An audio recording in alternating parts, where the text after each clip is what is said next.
الحمد لله نحمده ونستعينه ونستغفره ونؤمن به ونتوكل عليه ونعوذ بالله من شرور أنفسنا ومن سيئات أعمالنا من يهده الله فلا مضل له ومن يضلله فلا هادي له ونشهد أن لا إله إلا الله وحده لا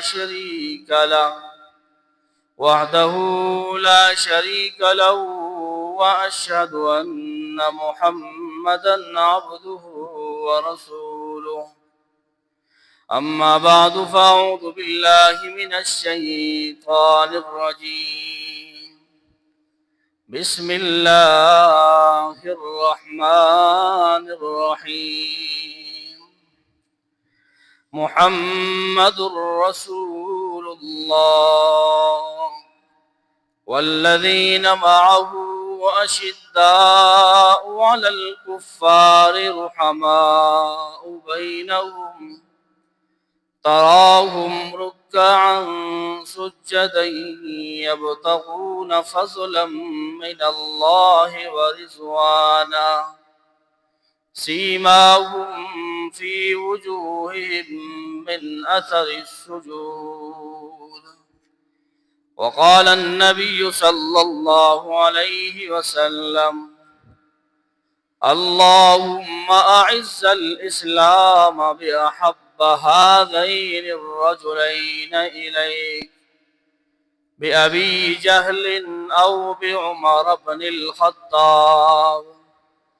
قال وكان أحبهما إليه عمر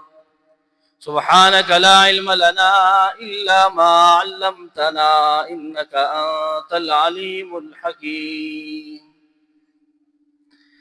زما کشرانو مشرانو څنګه چې تاسو ته پته ده چې نن د اسلامي کال هغه 3 تاریخ دی او د دې محرم الحرام په اول تاریخ باندې د حضرت عمر رضی الله تعالی عنہ یوم شهادت ته چې په دې ورځ باندې خلیفہ ثانی دویم خلیفہ حضرت عمر رضی الله تعالی عنہ شهید کړل شوی او دغه نه د اسلام د اسلامی سال هغه ابتدا او آغاز هغه دغه تاریخ نه کی مونږ وګورو نور ټول صحابه هغه ایمان راوړل دي لیکن حضرت عمر رضی الله تعالی عنہ دغه یو شان او یو فضیلت داده چې هغه نبی علیہ السلام په دعا کې غوښتلې ده څنګه چې ابراهیم علیہ السلام دعا کوي او دعا کې غواړي چې الله ربنا وابعث فيهم رسولا منهم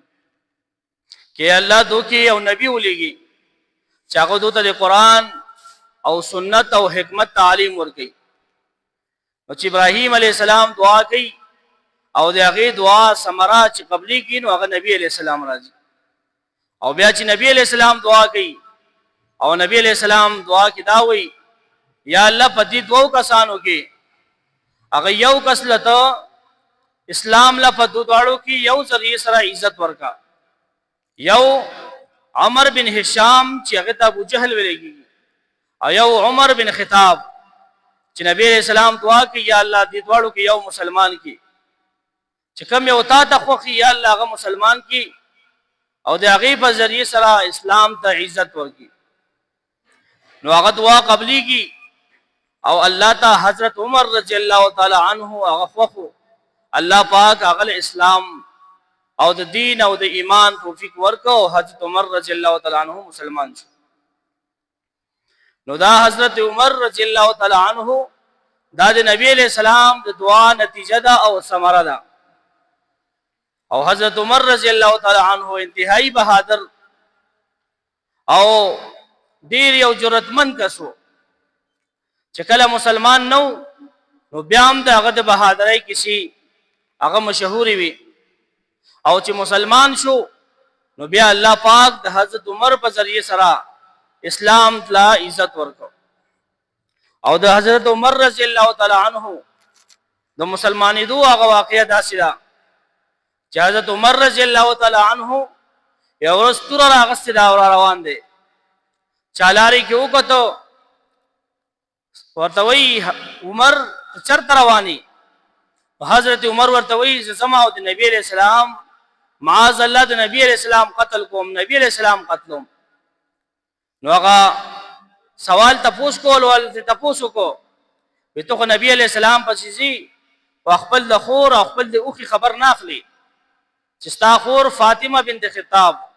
او ستا اوخه سعید بن زید ته دغه خبر واخله چې هغه ایمان نه وړي ته نبی علیہ السلام پسې زی خپل کور خبر واخله نو حضرت عمر چلاړ او ورکی ولاد دې ګوري دنه خور او اوخه قران مجید سبق وي او هغه ځدکی او صحابینا نو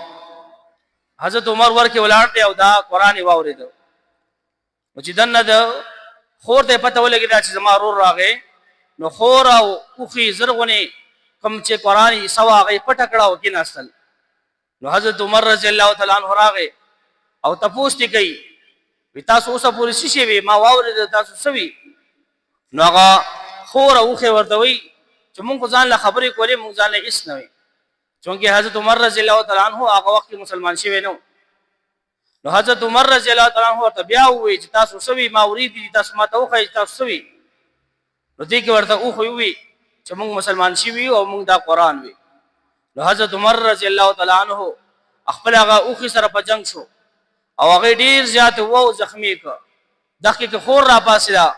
او حضرت عمر ته وی کته د خطاب زوی نو زم د خطاب لوري ما کتاب خپل خبره منی پو خلاړي نو زم پو خلاړي ما او موږ دواړه مسلمان شي یو او لہذا تعالی دعوت راکو چې تم مسلمان شي هغه نرستو بیا حضرت عمر رضی الله تعالی عنہ چې هغه قرآن واورید او قرآن هغه پزړه باندې دومره اثر وکړو چې روان شو التنا او زید نبی علیہ السلام خواته نبی علیہ السلام خواته روان دي نو صحابه ګوري چې حضرت عمر د نبی کریم صلی الله علیه وسلم خواته روان دي چونکه مسلمان نو او هغه وخت چې ته پتم نه و چې د اسلام راوړل لږی روان دي اولاد د نبی علیہ السلام خواته نو صحابي ګوري هغه ته چاوي چې حضرت عمر را روان دي هغه ورته وایي چې په خنیت من را رواني نو را دي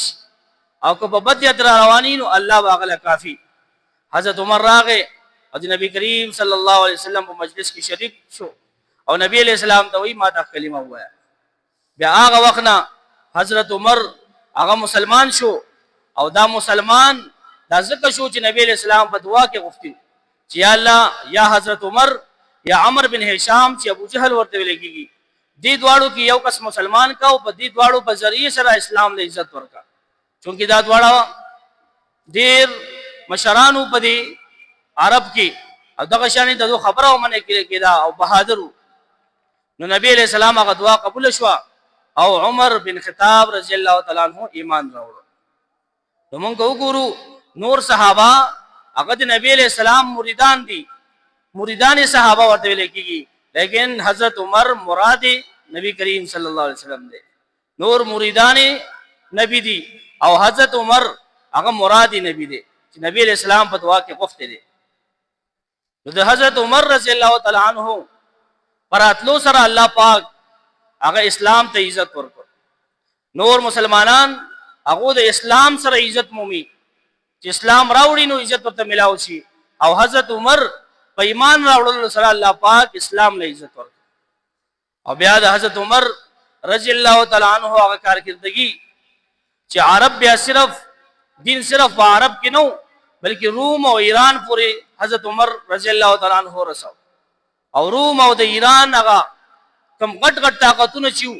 هغه فتح کړل او اسلام لاندې راغ د قشانی پهلا به مسلمانانو مسفکور کې کو ځکه چې بار کافرانو لیکن کله چې حضرت عمر رضی الله تعالی عنہ ایمان راوړو او نبی کریم صلی الله علیه وسلم ته وی یا رسول الله ته بر حق قرآن بر حق دی ته بر حق نبی نو بیا دا موږ مسپټ ولې کوو زویمه چې زو بیت الله شریف کې موږ کو نبی علیہ السلام ورته وی زما ظلم دغه غواړي لیکن موږ سره کسان کم دي او دا خلق موږ ته ضرر را ورسي نو حضرت عمر رضی الله تعالی عنہ ورته د دې ذمہ داری ځاخلم او نن پاس په موږ چې هغه په بیت الله کې کو نو حضرت عمر رضی الله تعالی عنہ د بہادری دی وجنا هغه اسلام ډیر زیات چې دین هغه غالب شو او ډیر زیات عام شو او د اسلام ته بیا د وشت کتل والا هغه بیا سکنو او دغه شان دي حضرت عمر رضی الله تعالی عنہ هغه فضائل ډیر زیات دي ټولنه پیلا چې حضرت عمر رضی الله تعالی عنہ لور حفصه هغه په امهات المؤمنین کې شامل ده یعنی د نبی علیہ السلام په نکاح کې پاتې شوی ده حضرت حفصه چې حضرت عمر رضی الله تعالی عنہ لور ده او هغه خپل د لور نکاح هغه نبی کریم صلی الله علیه وسلم سره نو دائم یو غټ فضیلت دی چې حضرت عمر رضی الله تعالی عنہ د نبی کریم صلی الله علیه وسلم پرشتہ کې سفر دی او بل حضرت علی رضی الله تعالی عنہ روایت ته فرمای خیر الناس بعد رسول الله صلی الله علیه وسلم ابو بکر وخیر الناس بعد ابي بکر عمر چې نبی کریم صلی الله علیه وسلم نه بعد په خلقو کې کوم فضیلت او افضل کسته هغه حضرت ابوبکر صدیق رضی الله تعالی عنہ او حضرت ابوبکر صدیق رضی الله تعالی عنہ نه بعد چې په امت کې کوم دا فضیلت او د افضل کسته هغه نوم دی حضرت عمر رضی الله تعالی عنہ او په نمبر کې د حضرت عمر رضی الله تعالی عنہ هغه دویم نمبر راځي او خلیفم دویم دی په ټول امت کې چې د حضرت ابوبکر صدیق رضی الله تعالی عنہ نه بعد کوم یو کس فضیلت والا دی هغه نوم دی حضرت عمر او دغه شانې د حضرت عمر رضی الله تعالی عنہ یو فضیلت دام دی چې حضرت عمر رضی الله تعالی عنہ بوي چې نبی کریم صلی الله علیه وسلم ما خپل وړي کې ورور ویل دي حضرت عمر رضی الله تعالی عنہ یو ځل عمره اراده وکړه چې عمره روان دي او نبی علیہ السلام نے اجازه وکړه چې زم عمره لا نبی علیہ السلام ورته وی لا تنسنا یا اخی من دعائک اے زما وړي کې ورورا موږ خپل دعا کې ایر نه کی حضرت عمر رضی الله تعالی عنہ بیا فرمایل چې دا مال ډی یو د فضیلت خبره ده چې ماته نبی علیہ السلام خپل وړو کې ویل او دا غشانی د حضرت عمر رضی الله تعالی عنہ په فضایلو کې هغه یو فضیلت دام دی چې حضرت عمر رضی الله تعالی عنہ په 10 مبشرو کې دی هغه لس کسان چې کوم الله پاک نوم غستل له وخت په دنیا کې ته جنت خوشخبری سناو کړی دا او هغه لس کسانو کې حضرت عمر رضی الله تعالی عنہ دی او دغه شانی نور مختلف ځایونو کې د نبی علیہ السلام خلینا د حضرت عمر نوم هغه په دې الفاظ وته دي چې حضرت عمر هغه جنتی دی هغه شانی نبی کریم صلی الله علیه وسلم فرمایي چې ما په خوب کې وکړه چې زه جنت ته لاړم او مال ته تاسو کو یو خستا یو محلو نو ما ته ویل چې دا د حضرت عمر رضی الله تعالی عنہ محل دی نو زما زړه وغوښتل چې دې ته نه لاړ شم لیکن ما د حضرت عمر هغه غیرت ما تر آیات شو چې نه لاړم وکله حضرت عمر چې دا خبر واورېدا نبی کریم صلی الله علیه وسلم ته یا رسول الله زبستا پسر غیرت کوم ته خو زما کور ته تللی راتلی شي لیکن نبی علیہ السلام د هغه د غیرت هغه دومره خیال وساته چې هغه محل ته د حضرت عمر رضی الله تعالی عنہ د اجازه نه بغیر هغه دنه نشو حضرت عمر رضی الله تعالی عنہ ډیر سخت وو ډیر بہادر وو لیکن د قران په مقابله کې او د دین په مقابله کې وا چې کله ورته یو آیات چاوي حضرت عمر رضی الله تعالی عنہ غوسه به یو دم سره شو او کدا چې بنوا په دین معاملې کې هغه انتهایی غیرتی یو ځل په مدینه منوره کې یو يهودي او یو منافق دغه دواړو پسمه کومه سم مسله رااله يهودي وایي چې د ازمکه زما ده او منافق وایي چې دا زما ده نو اوس دواړه فیصله لوي چې شا خواته لاړ شو نو منافق وایي چې زو يهودي خواته کعب بن اشرف خواته زو چې تاسو يهودي عالم دی هغه نو مسله ته پوښتنه فیصله هغه منی وکړو چې هغه دي چاوي نو زب منم يهودي وایي نه هغه خواته نه زو تاسو نبی کریم صلی الله علیه وسلم خواته زو هغه چې کوم فیصله وکړه په هغه فیصله به زمانم لیکن دا چې کوم په نوم مسلمانو ته اصل کې و منافق دا پته و چې اسمه کا زمانه ده او که د نبی اسلام خواته لاړم نو دا ځمکه ماته نه ملاویږي. او يهودي تم دا پته و چې ځمکه زما ده، اگر چې نبی علیہ السلام هغه زه نه منم، زه يهودیم، لیکن هغه ته دا پته و چې ځمکه زما ده، نو نبی علیہ السلام ځمکه مال راکړي. نو دی وجه نه هغه وی چې نبی کریم صلی الله علیه وسلم خواته ځو. بیا خلک راجم شل تر دې پورې چې دا کم بشیر نامي منافق شو، د مجبور شو او بیا د لاړ نبی علیہ السلام خواته. نبی علیہ السلام خواته دوړ لاړ.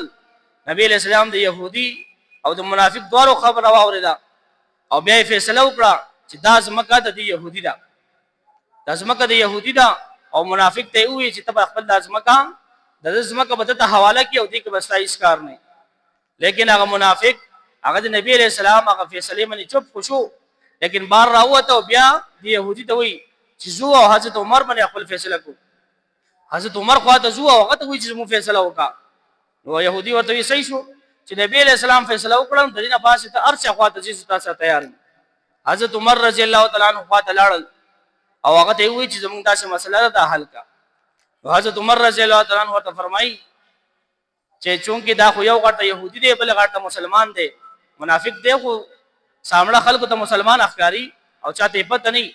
نو کما فیصله وکړه او کې دې شي دي کې دا مذهبونو سره اختلاف راشي، لہذا تاسو نبی علیہ السلام خواته لاړ شئ، هغه تاسو فیصله وکړي. يهودي ورته وی ال طرف موږ راغلو، نبی علیہ السلام موږ له فیصله وکړه او ځمکه ماته حواله کړه. نو حضرت عمر هغه منافق ته وی چې فیصله تاسو وشوه. منافق وی زموږ فیصله وشوه خو زه مچ ته وکي. حضرت عمر هغه منافق ته تل تکي نظر اعظم صاحب فیصله کو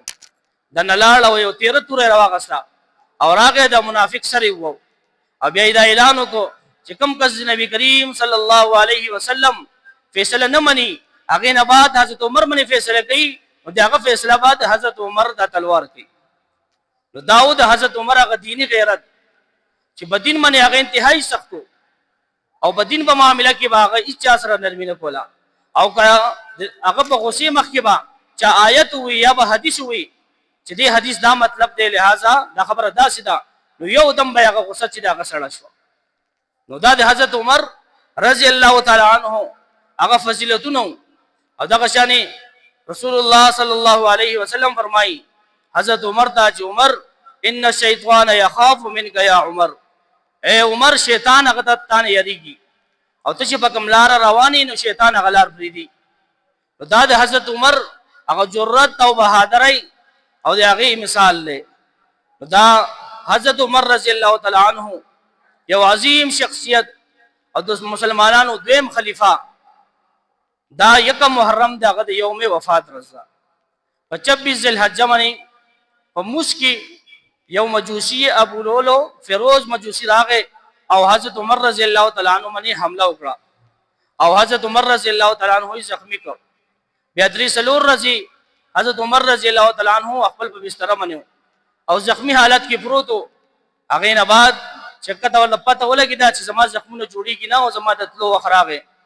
خپل زوی ته وی لاړ شه او حضرت عائشہ رضی الله تعالی عنها ته پوښتنه کا چې کوم د نبی علیہ السلام چې کوم ځای کې دفن دی او حضرت ابوبکر صدیق هغه خوا کې د کبه یو ځای خالی دی او ته حضرت عائشہ ته پوښتنه کا چې دا ځای مال راکا چونکه دا ځای دی هغه دی او دا مال راکا او زه غواړم چې د نبی علیہ السلام په خوا کې دفن شم. لیکن کله چې حضرت عائشہ خوا ته لاړ شي هغه ته بدانه وای چې امیر المؤمنین وای، هغه ته وای عمر دا خبره کوي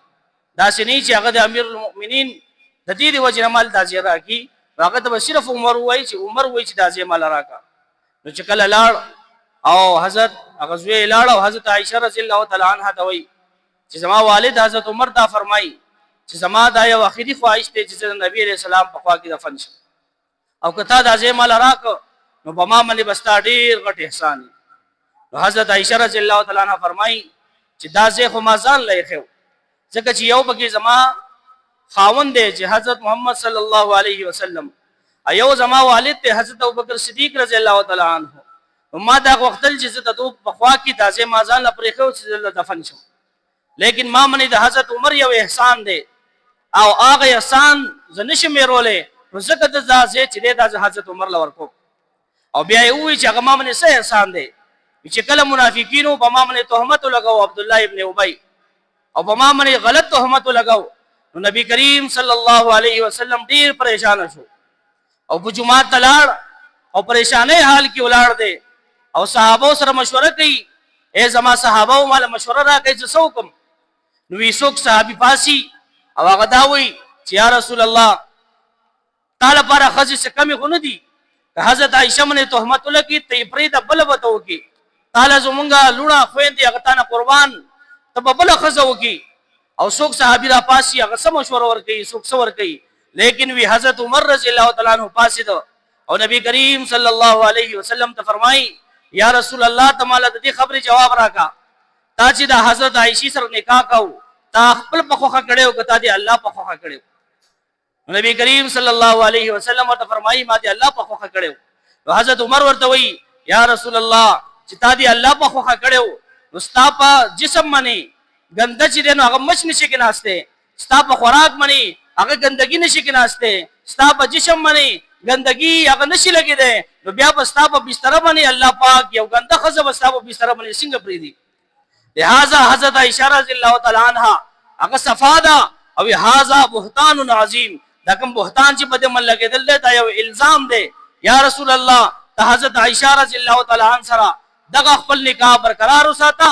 پاتې شو د منافقینو خبره منافقینو لپاره زماده تلوار کافی دی حضرت عائشہ رضی الله تعالی عنها فرمایي چې دا احسانو چې زبدا د مرګ پورې دا احسان د حضرت عمر رضی الله تعالی عنہ دا به ارنه او دا هغه جواب چې زنن مجبور شوم چې ځ خپل ځای هغه حضرت عمر ته وقف کوم او بیا غزوه راغه حضرت عمر ته وی چې حضرت عائشہ رضی الله تعالی عنها اجازه راک حضرت عمر ورته وی بچیا داسې نه چې هغه زما د امیر المؤمنین دی وجه نه مال اجازه راکړي زه چې کله مرشم بیا هم ته لاړ شي او حضرت عائشہ نو تاسو کی کاغي بیا اجازه راکو نو ما بدل دفن کړي دلته مال اجازه رانه کو نو ما بده یو عام قبرستان کې ما دفن داود مسلمانانو هغه عظیم شخصیت بهم خلیفہ او بیا د قشانی په زخمی حالات کې په یکم محرم باندې چې د اسلامي کال اول ورځ په هغه ورځ باندې حضرت عمر رضی الله تعالی عنہ هغه فوت شو شهید او دا دین حضرت عمر رضی الله تعالی عنہ دعا وا چې الله مالا شهادت مر راکی هغه په مدینه کې شهادت ورته ملاو شو او خپل په بستر باندې په مدینه کې ورته ملاو شو نو د دې مقصد سره د دې خبرې ذکر کولو چې دا د مسلمانانو اصل هیروغان دي کوم هیروغان کوم چې مسلمانانو لا دغه پیروي کول پکار دي او دغه خبره منل پکار دي هغه د اسلامي شخصیت چې دغه ژوندۍ هغه د شرم حیا جرأت او بہادرۍ نه هغه ډکه نو د دوه په ژوندۍ باندې هغه موږ له عمل کول پکار دي ځکه نبی له سلام وی ته هدایت غواړي نو زما تابعداري وکا او زما د صحابه تابعداري وکا ته هدایت ومومي نو د دې وجه دغه دا چې موږ نن د سیرت د صحابه او د سیرت نه غافل یو والله دې وکي چې دا ټول خبره الله تعالی دې موږ لا په پهلا مالا او بیا تاسو ټول الله د عمل کولو توفیق راکړي